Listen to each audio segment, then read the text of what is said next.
Hola, buenos días. Mi nombre es Lian Maximiliano Aguilar Salas y hoy voy a explicar sobre los temas de aplicaciones de equilibrio dinámico, bebidas, carbonatadas, evaporación y condensación del agua en recipientes cerrados, intercambio de oxígeno y dióxido de carbono en el organismo, procesos industriales y el equilibrio ácido-base. Bueno, aplicaciones del equilibrio dinámico. El equilibrio dinámico es uno de los conceptos más importantes de la química porque permite explicar una gran cantidad de fenómenos que ocurren en la vida cotidiana, en los organismos vivos, en la industria y en el ambiente, aunque muchas veces se piensa que una reacción química ocurre únicamente en una dirección, pero en realidad muchas reacciones pueden ocurrir simultáneamente en dos sentidos. Una reacción reversible puede representarse mediante una flecha, que sería A más B y C más D, que la flecha hacia la derecha de este lado sería C más D, representa la reacción directa, mientras que la flecha hacia la izquierda, que es A más B, representa la reacción inversa. Y en la reacción directa A más B y C más D se transforman en productos en la reacción inversa. Pero esto es en los reactivos. Y en la reacción inversa, que es C más D y A más B, los productos vuelven a formar los reactivos originales. Y el equilibrio químico aparece cuando ambas reacciones continúan ocurriendo, pero a la misma velocidad, que sería V directa al igual que V inversa. Pero este concepto es fundamental porque un sistema en equilibrio no está detenido y las partículas siguen moviéndose, chocando, reaccionando y transformándose.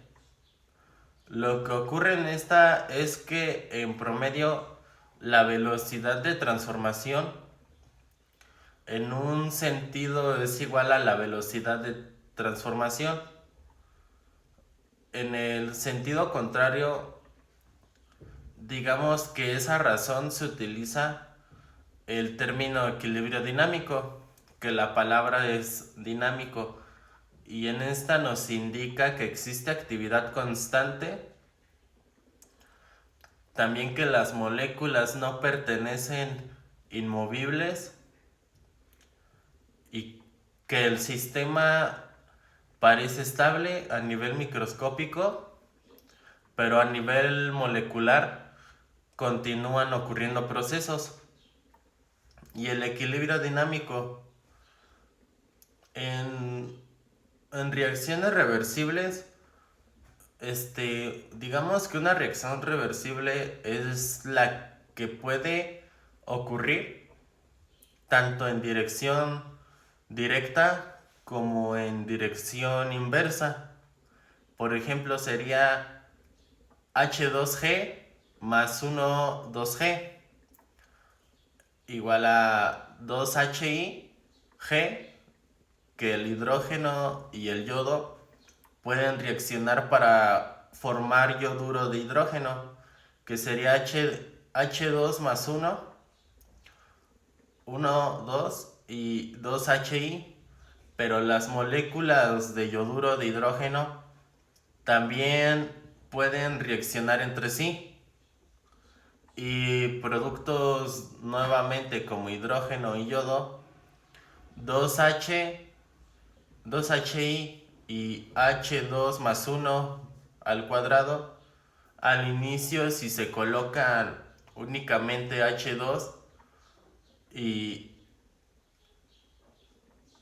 I2 más la reacción directa, predomina la concentración de reactivos porque es elevada, por lo que existen muchas colisiones entre moléculas de hidrógeno y yodo, y estas se forman con las moléculas de HI.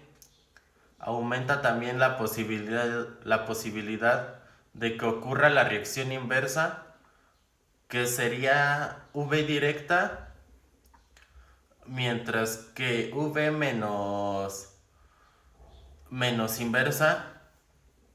Finalmente de estas, las dos velocidades se igualan y la evolución del sistema hacia el equilibrio.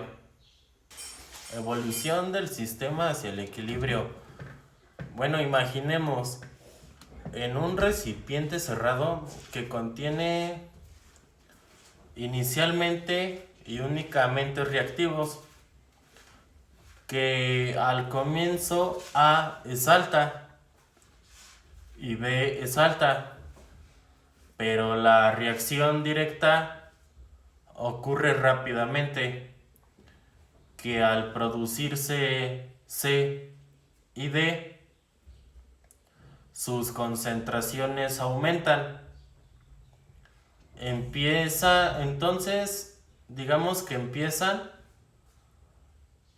a ser más probable la reacción inversa, y la evolución puede resumirse como V directa G y V inversa, y en su etapa media V directa y V inversa, pero la diferencia es que en estas disminuye el equilibrio, que es en V directa al igual que V en inversa, y en el equilibrio las concentraciones permanecen constantes, pero no necesariamente tienen que ser iguales. Por ejemplo, puede existir A igual a 0.80 m, B igual a 0.20 m, C igual a 1.50 m y D igual a 1.50 m. Y en el sistema se está perfectamente en el equilibrio, ya que la igualdad que define el equilibrio es la igualdad de las velocidades, no la igualdad de concentraciones. Y en el equilibrio microscópico, a nivel molecular, el equilibrio es extremadamente dinámico. En un recipiente pueden ocurrir simultáneamente A más B y C y D, y C más D y A más B. Son de que algunas moléculas se transforman en productos y otras moléculas de productos se transforman nuevamente en los reactivos, que la cantidad total de cada especie permanece constante, porque la cantidad que se forma es igual a la cantidad que se consume. Un ejemplo sería de que durante un segundo pueden ocurrir 100 moléculas de A transformándose en moléculas de C, y 100 moléculas de C transformándose en 100 moléculas de A.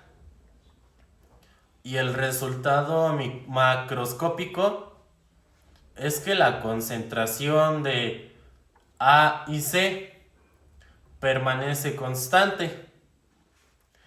Pero bueno, sin embargo, las moléculas individuales no son necesariamente las mismas que estaban presentes, porque anteriormente el equilibrio macroscópico a nivel macroscópico, un sistema en equilibrio presenta propiedades constantes y estas pueden permanecer constantes, como la concentración, la presión,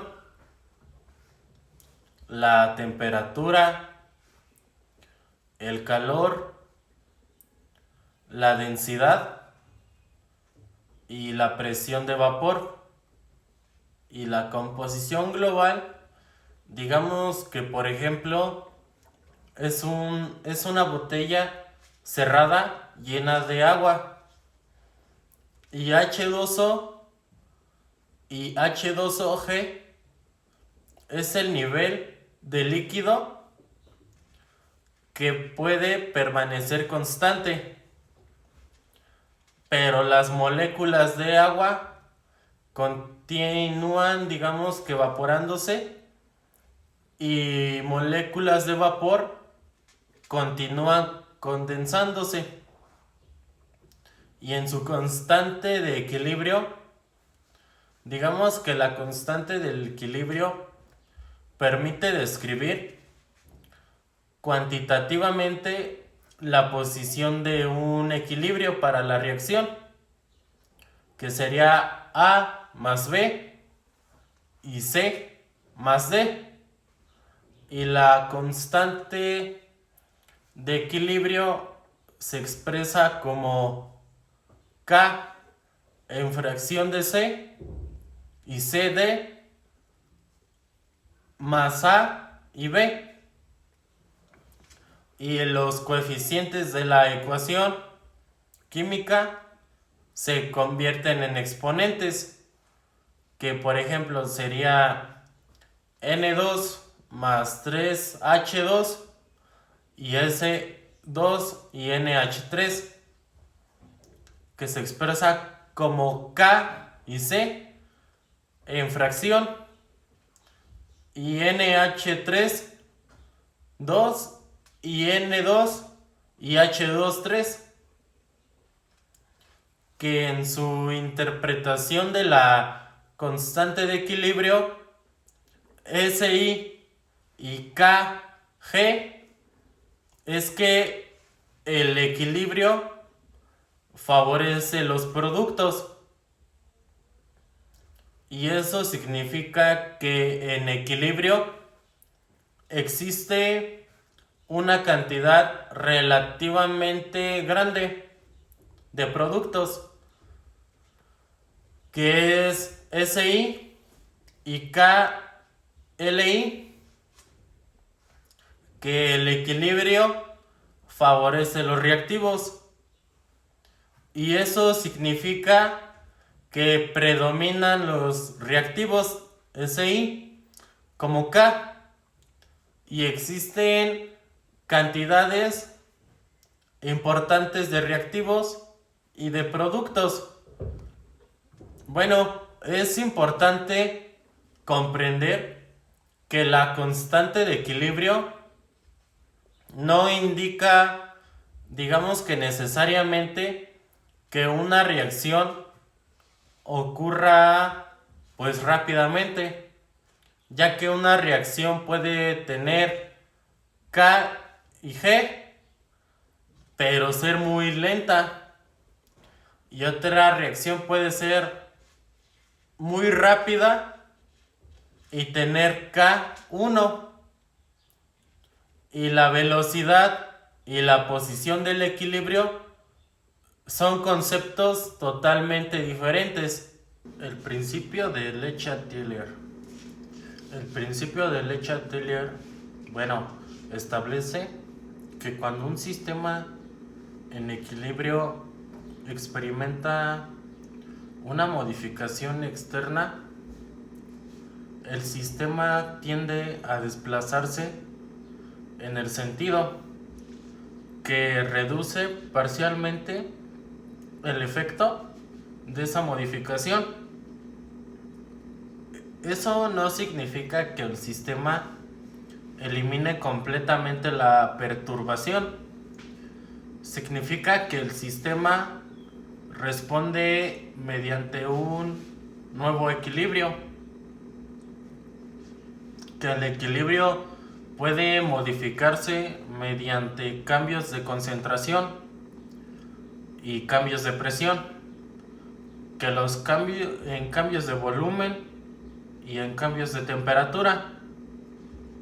Y el efecto de la concentración se podría considerar en A más B y C más D. Pero si se agrega más A, aumenta la cantidad de reactivo y el sistema tiende a consumir parte de ese exceso, que es A más B y C más D. Por lo tanto, el equilibrio se desplaza hacia la derecha.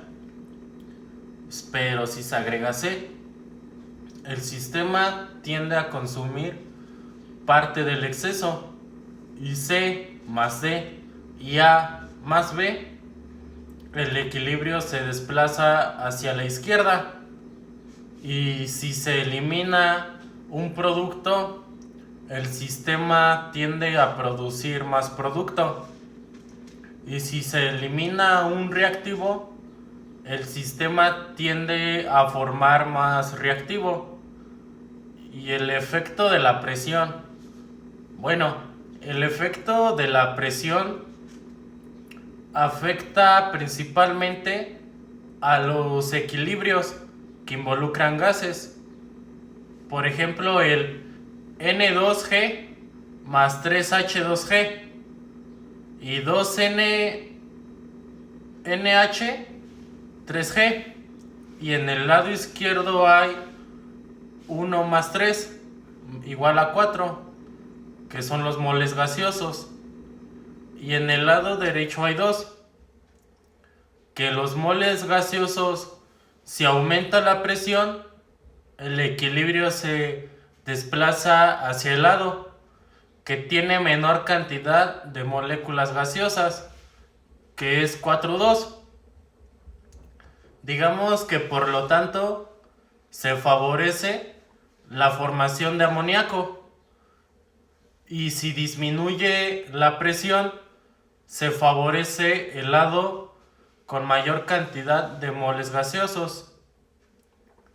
Y el efecto del volumen, la presión y el volumen están relacionados. Y si disminuye el volumen de un recipiente V, aumenta la presión P y el sistema se desplaza hacia el lado con menor cantidad de moles gaseosos. Si aumenta el volumen V y disminuye la presión P, el equilibrio se desplaza hacia el lado con mayor cantidad de moles gaseosos. Y el efecto de la temperatura. La temperatura es especial porque puede modificar la constante de equilibrio. Si una reacción es exotérmica y los reactivos productos más calor, digamos que el calor puede considerarse un producto. Y si se aumenta la temperatura, el sistema consume parte del exceso de calor, que es calor y reactivos. Y el equilibrio se desplaza. Este se desplaza hacia la izquierda. Y en una reacción endotérmica es reactivos más calor y igual a productos. Y el calor se comporta como reactivo. Pero si se aumenta la temperatura, se favorece la formación de productos. y de bebidas carbonatadas. Bueno, las bebidas carbonatadas son una de las aplicaciones más visibles del equilibrio químico, ya que el dióxido de carbono se disuelve en el líquido bajo la presión y el equilibrio principal es CO2G y CO2AQ.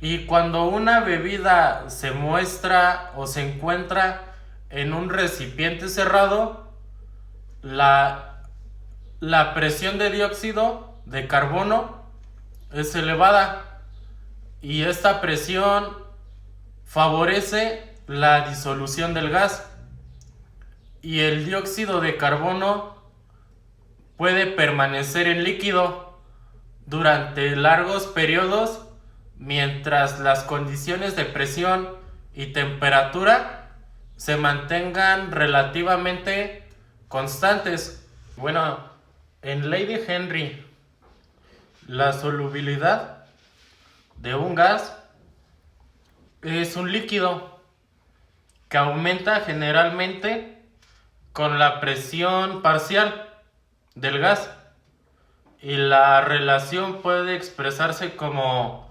C igual a K, donde C es la concentración, KH es la constante de Henry y P es la presión parcial del gas. Digamos que por lo tanto de esto, P y CO2 y CO2AQ, cuando una bebida se fabrica, se introduce dióxido de carbono a presión, que la elevada presión obliga a una mayor cantidad de CO2 a disolverse. Y bueno, ¿qué ocurre al abrir una bebida?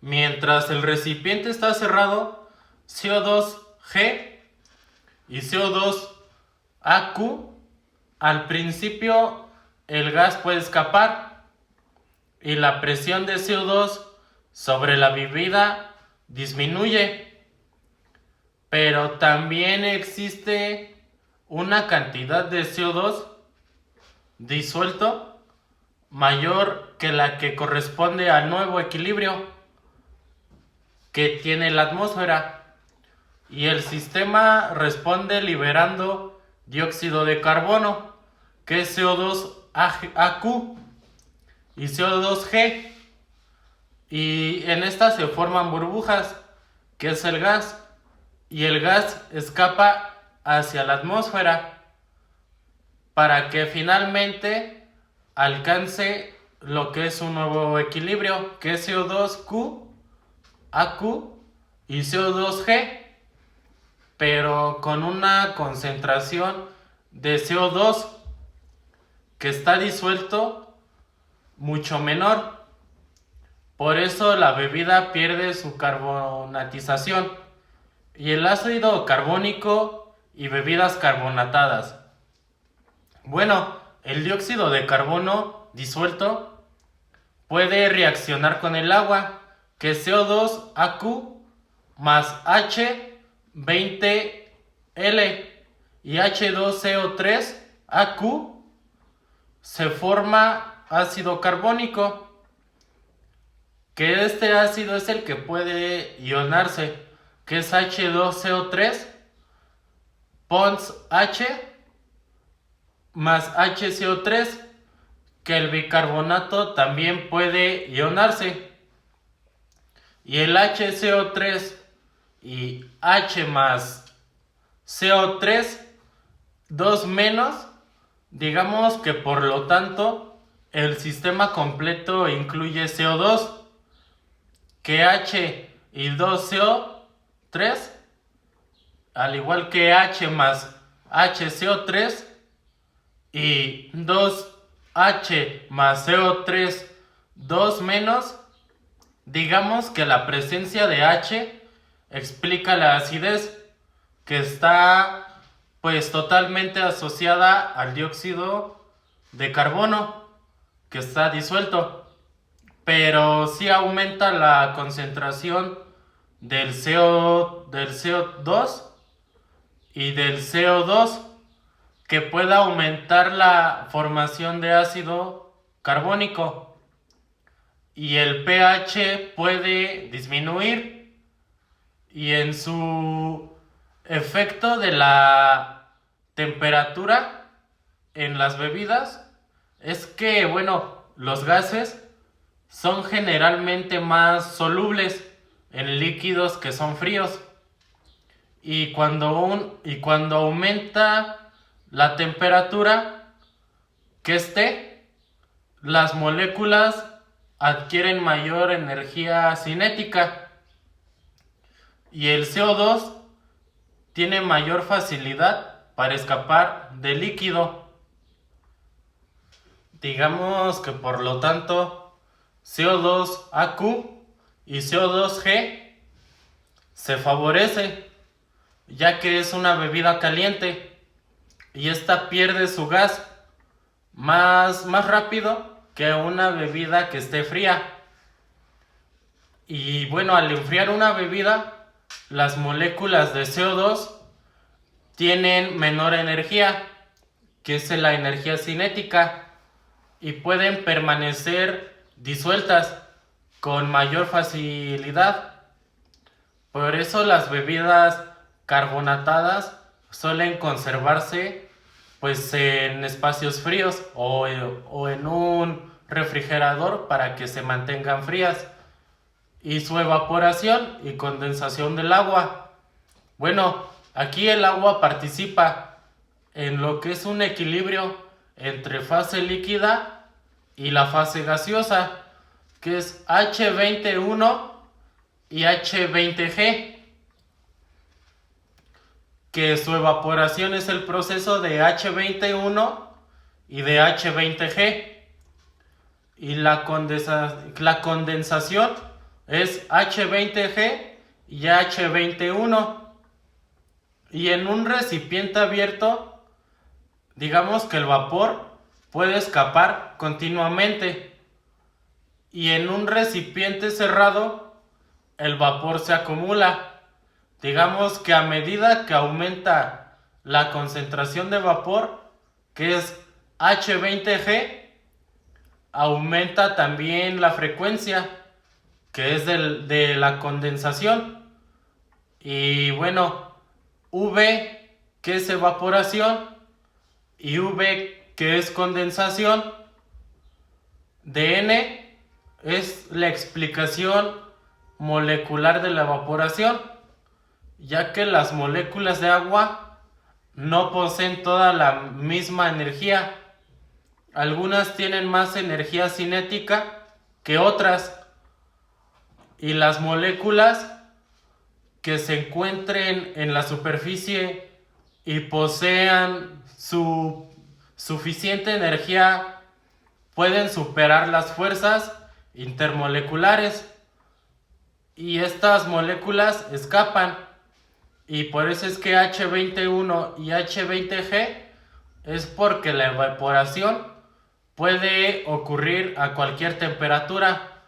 Por eso digamos que un charco puede desaparecer, aunque la temperatura sea mucho menor que 100 circ en C.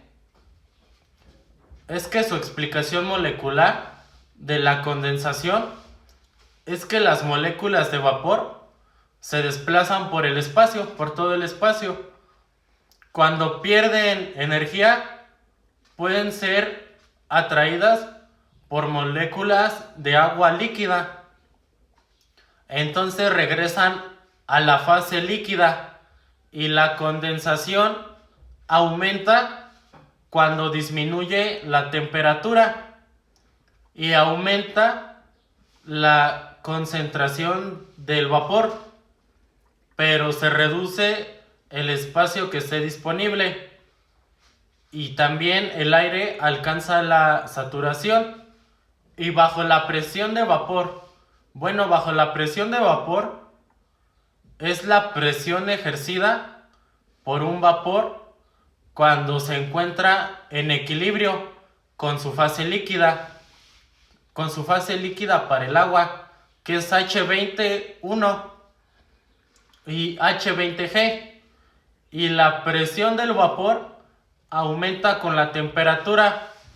Cuando aumenta la temperatura que esté, las moléculas o más moléculas adquieren energía que es suficiente para escapar.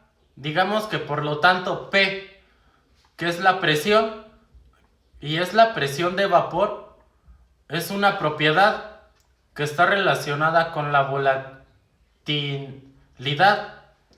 y una superficie y una sustancia que esté alta bajo la presión del vapor se evapora fácilmente, y una sustancia con baja presión de vapor se evapora con mayor dificultad, y es donde entra lo que es la ebullición, que la ebullición ocurre cuando la presión de vapor del líquido igual a la presión externa, que es P igual a vapor y P igual a externa.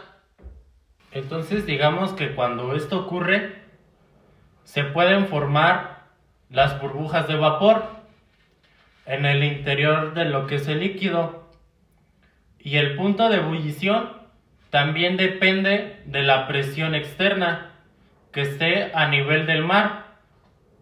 Digamos que el agua hierve aproximadamente a 100 circ que sé, pero en lugares que están elevados la presión de la atmósfera es menor.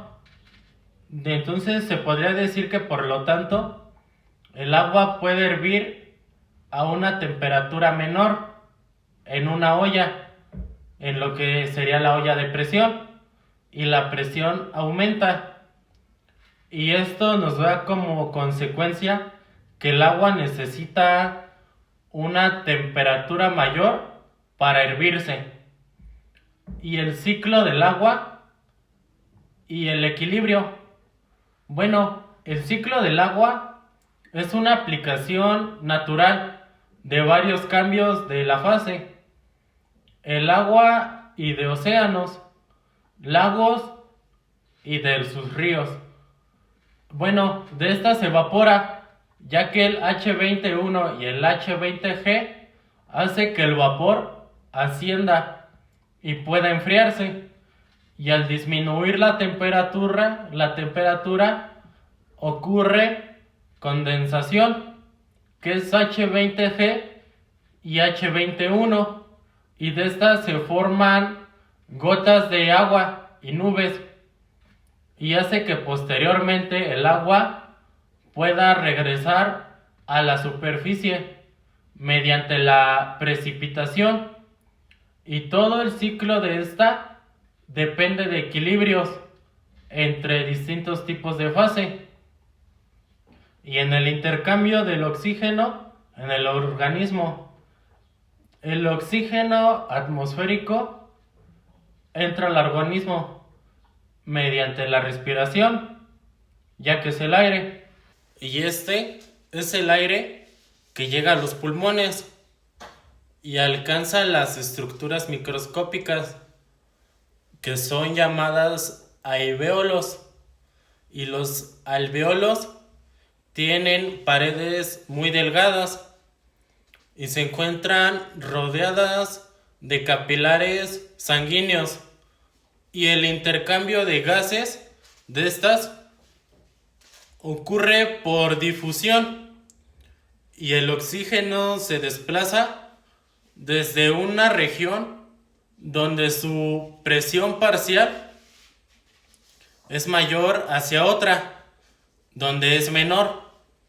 Entonces se podría decir que por lo tanto O2 alvéolos y O2 de sangre, después O2 de sangre y O2 de tejidos, la difusión de estos ocurre porque existen diferencias de concentración, y de su presión parcial y de su hemoglobina y oxígeno.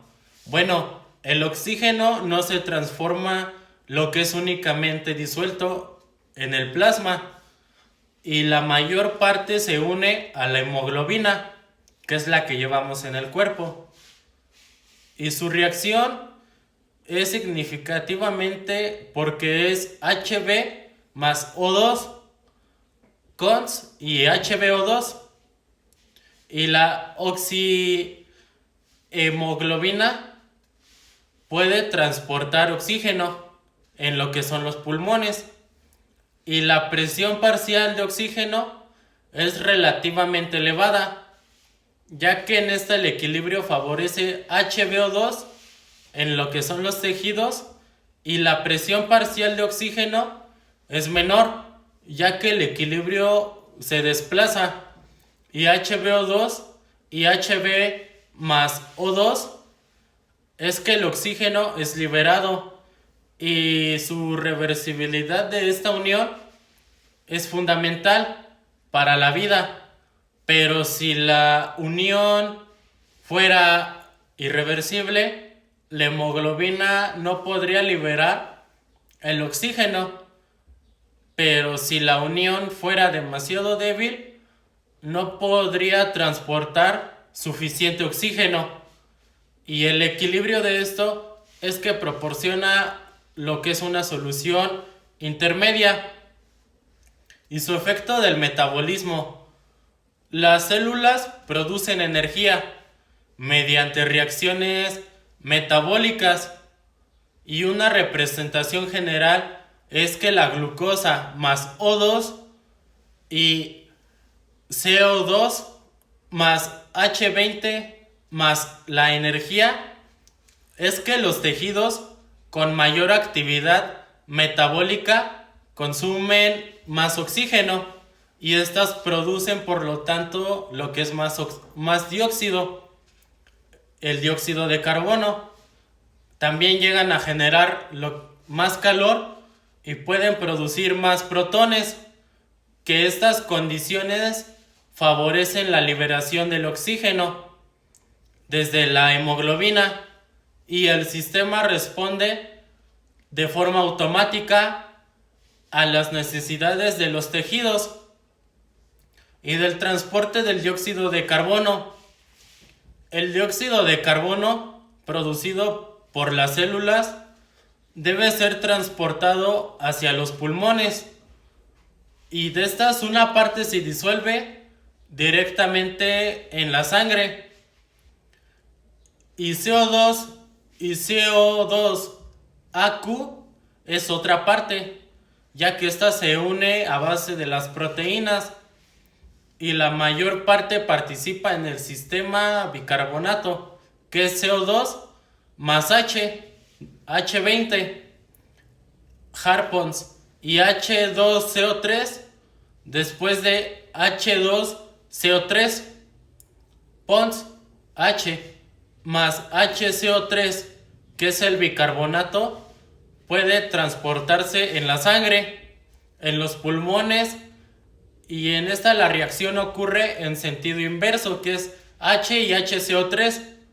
y H2CO3, H2CO3 y H2 más H20, que el dióxido de carbono se difunde hacia los alvéolos y se exhala. Y el sistema de ácido carbónico y bicarbonato, el sistema de CO2 y H2CO3 es que el HCO3 es un sistema amortiguador que puede presentarse y representarse como CO2 más H20, Harpons y H2CO3, POMS, H más HCO3 es que aumenta el dióxido del carbono y CO2 es el equilibrio que puede desplazarse hacia H, que es el aumento de protones que provoca el pH. Y bueno, también el equilibrio del ácido base es que en el organismo debe mantener el pH dentro de limitantes que son relativamente estrechos, y las proteínas dependen de su estructura tridimensional, y la estructura de una proteína depende de las interacciones químicas, los cambios extremos que tenga el pH y que pueden modificar lo que son las cargas eléctricas, enlaces iónicos, interacciones intermoleculares, estructura proteica, actividades enzimática, y por eso la regulación del ácido base es fundamental, ya que en esta su organismo utiliza amortiguadores químicos, los pulmones, los riñones, y los amortiguadores actúan rápidamente, ya que la respiración puede modificar el CO2 en minutos, y los riñones pueden modificar la eliminación de protones y bicarbonato de periodos más prolongados, y su equilibrio en la producción de amoníaco. Es que la síntesis de amoníaco de N2 más 3H2G y de NH2 y 3G es una de las aplicaciones industriales más importantes del equilibrio químico, ya que la reacción es exotérmica de N2 más 3H2 y 2NH3 más calor, que es una presión elevada, y esta favorece los productos de 4 moles gaseosos y de mol gaseoso, y es una temperatura baja que favorece el equilibrio hacia el amoníaco, pero sin embargo una temperatura muy baja disminuye la velocidad. Por eso se utilizan lo que son las condiciones industriales de compromiso. El catalizador también nos permite alcanzar el equilibrio más rápidamente, ya que los reactivos que no reaccionan pueden separarse y reciclarse. Y bueno, eso sería todo de mi parte, y muchas gracias por ver el video.